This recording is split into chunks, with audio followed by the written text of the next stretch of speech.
Pocketbook rarely exceeds 4 when it comes to generations, aside from the Touch Lux 5.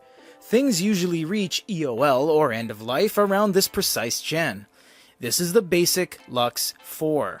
And let me tell you, this is basic, but it's got the Lux suffix on it, so it's got some extra things like a touchscreen and a glowlight. So it's not as bare bones as they'd like you to think.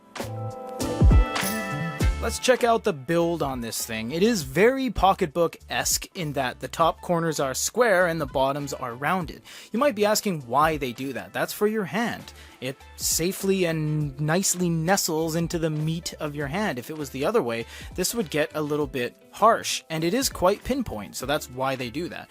You also have a back, a forward, and a home, and all of these can be different things. For example, this is back, but it's also page left kind of thing.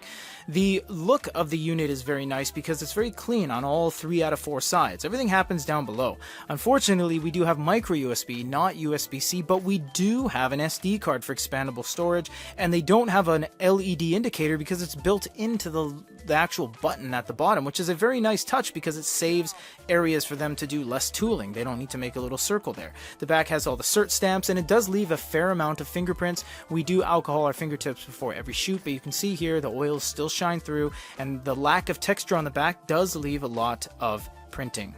In this review, of course, we're going to do apps and games and videos and all sorts of speed modes. Well, wait, it can't do any of that because it's not meant to. This is an ebook reader. Yes, it says apps at the bottom. We'll get into that in a second. This is an ebook reader, everybody. An actual e-reader. Something like an Onyx or a Big Me or a MeBook can't actually be considered e-readers anymore because they're not. If you tap the top drop down, you'll get Wi-Fi sync, task manager, flight mode, and dark mode. Dark mode, of course, swaps all the blacks and whites and the whites and blacks, and there you go. You also get a bunch of alerts here, which you can turn off. It just says sign in to this, that, and the other thing.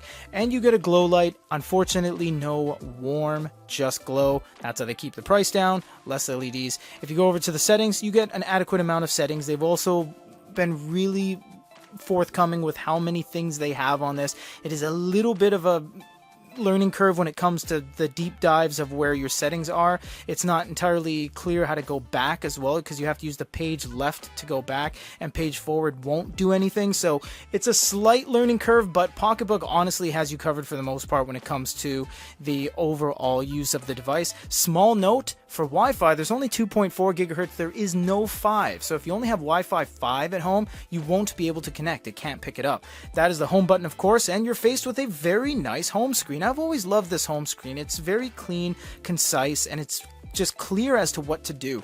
Your library's right here. That's where you're going to find all your books, and there's a ton of preloaded books as well. You can click on authors, genres, collections, favorites, or even browse your own folders or Pocketbook Cloud. You can sort them by title or by various other parameters, and you can go here and get a list mode or the kind of book cover mode. I like the book cover mode personally. It's a lot better. Notes, no, it's not a note-taking device. This is where you're gonna have all of your highlights, all of your personal notes, and all of your snippets and excerpts and stuff like that. We'll show you when we go into a book. This is the store. Whenever we get into stores like Onyx Store, Big Me Store, the High Read Store, I don't really recommend it for the most part because they really just have a lot of, well, royalty-free kind of copyright-free material. The Pocketbook Store is kind of the better of the bunch. It does have some decent kind of recent things, and to their credit, it is in multiple languages, including English. Things like the iReader Store, JD, Hisense, they're all in Chinese, so this one actually does give you the ability to browse properly and make a buying decision, although everything is going to be in euros, but you can do it and it is there for your taking. Browser we'll get into a little bit. Yes, you did see that when we swiped up and down, you do get an A2 mode, but it is not a user controllable A2 mode. It just happens when there's inertia involved. You will not actually have a toggle to turn on any speed mode. Apps, it is a little bit confusing when people see that photo because they think it's going to be APKs and sideloading apps. You can't do that. But you do get some interesting things like Send to Pocketbook and Dropbox integration. You also get some stuff up top where you get this massive library. We'll show you in a sec. Calculator, dictionary, gallery. You can even turn this into a photo frame. And down below you get chess, Klondike, Scribble, and Sudoku. I'm going to show you Scribble because they've been really pushing this, especially because technically they were the first color e-note note-taking device ever with the Pocketbook Color. It's not very quick, and it does kind of look all fragmented, but it renders after the fact. You can use things like a capacitive stylus to work, but it's going to be the same thing as your finger, and there's minimal things you can do on here. It really isn't just for anything more of jotting down a few quick notes, but they give you some features like changing the text that you add in. You can go back, forward, and you can even delete the entire page, and you do technically get 8 colors. I mean, those are colors. One is all the color and one is the absence of color, but splitting hairs aside, it does have note-taking to some degree of the definition. Now let's go over to the browser and see what we can see, and this will be a good opportunity to look at the keyboard while we're here. So we'll type that in, see how quick the keyboard is. Again, we don't have any ability to speed things up. It really is just as good as it's going to be in that inherent form. You are seeing a live representation of how it kind of goes through everything, and unfortunately, no, you don't have access to Wi-Fi 5, as we said earlier on, and that's kind of maybe seen as something that's not too important, but it must be said, because if you only have access to a certain band, you're not going to be able to get it on this. You do have that inertia pop up again. Oh, and there's the Pocketbook article Michael and his team at the news publication wrote, that they've just released 2 more devices outside of this one. Pocketbook does not seem to want to slow down. You do get that inertia right here. It does go into an AM2 mode, but again, it's only isolated to this segment. It doesn't actually affect the other surrounding area or any other part of the unit, but the web browsing experience is decent and you can get the job done.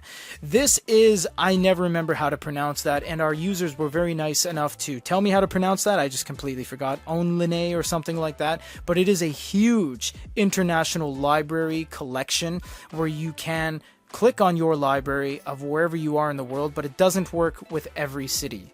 And I know nothing in the USA actually shows up, so I'll maybe just type something in right there. So when you would click on that, it would then go over to that respective library. From there, you would have to sign into it, but we don't have access to it. And none of the places we operate in, which is Tokyo, Shenzhen, China, Oak Park, Illinois, Vancouver, BC, or Hong Kong actually have any libraries, so unfortunately we're not able to show that to you. But what we are able to show you, the most important thing about this, and the only thing we're going to show you, is books. No, we're not going to do PDFs, we're not going to do manga, because this isn't sufficient for doing those. Can you read manga? Sure, but it's something that just it does not excel at. This is an ebook reader, so we're gonna wrap it up with this, as it doesn't do videos either, so there's no segment on that one.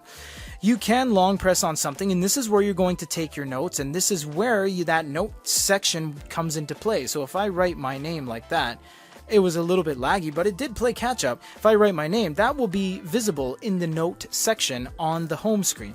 Page turns are very quick, it fits well in your hand, and it moves pretty good as well. It's not too stainy, and for $109, I mean, this really certainly does get the job done. You can press and hold the button as well, and it does go 10 by 10, as you can see right there, when 49, 59, 69, etc. You can press X to get rid of a lot of the kind of prompts that come up, and you can change the settings by going to font settings. You have to click things a couple times because it's not exactly a powerhouse of specs. This thing is very slow, and it is a very small ratio of PPI. It's a very small resolution. It is just a utilitarian device to read books. That's it. You do have margins, you do have line spacing, and you can change the font style, and this is where we'll see inertia again right there as it kind of comes to a slow. We'll go to Hebrew bold and just see how that kind of looks, and everything changes kind of live. It does need to take a second to catch up, but it is beautifully done. You also get the ability to go down here and go over to the glow light, in which case it's very blue, but unfortunately there's no way to mitigate that with any warm, because there isn't any warm light on this. But honestly, it has rotate, it has note, it has dictionary, it turns pages. It does everything you would expect an ebook reader to do. Even after massive international inflation, this unit retails at $109, which is incredible for a major manufacturer. It's got a touchscreen as well as physical buttons on the bottom. However, there's another side of the coin as well, in that this is only 1024 by 758. You only get 2.4 gigahertz Wi-Fi, no 5, and it runs a micro USB, not a USB-C. Overall, the price outweighs any problems you're going to be faced with. It's so damn cheap, I don't know how they made it in 2023. Pocketbook is one of the longest standing international companies on earth when it comes to e-readers, and this is a very welcomed addition to their lineup.